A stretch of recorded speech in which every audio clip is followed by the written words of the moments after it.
There is the gospel of salvation. If you don't understand that one, you can never experience salvation. There is the gospel of the kingdom. That gospel of the kingdom is good news to the people of the kingdom that can help them thrive in that kingdom, that can help them reign on earth. So the gospel of the kingdom talks about the king, Jesus, who paid the price to restore dominion to man. And now that we have now received a restoration of that dominion, God now expects us to do what he originally had in mind for creating man, Adam. To do what? To have dominion over all the works of his hands. So now we have received Christ. Our receiving Christ or our salvation is not the end, it's a means to an end. The man that was created, Adam, was created a perfect human being, sinless, and he was now given an assignment, a mandate to have dominion over all the works of God's hands. Because of sin, he lost that dominion, so he could not do what God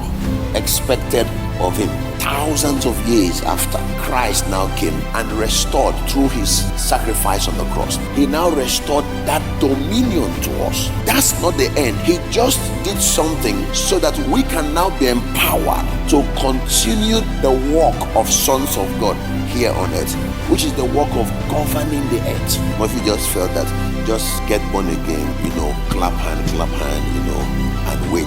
One day, you make heaven, amen. It's beyond that. There's an assignment. Jesus, who now came here and he was doing the works of God, now sacrificed so that we will now become sons of God to continue his work. What was he doing all throughout? He was representing God to humanity, representing God to everything God created. When the storms were misbehaving, he brought them in order. He put them where they belong. In other words, God never created chaos. Sons are called upon to put things back in shape.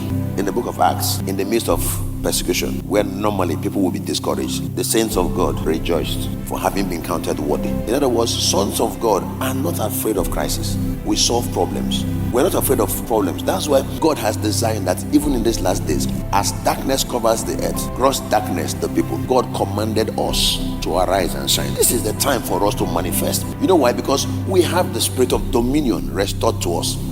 Now, exercise that dominion over the works of God's hands.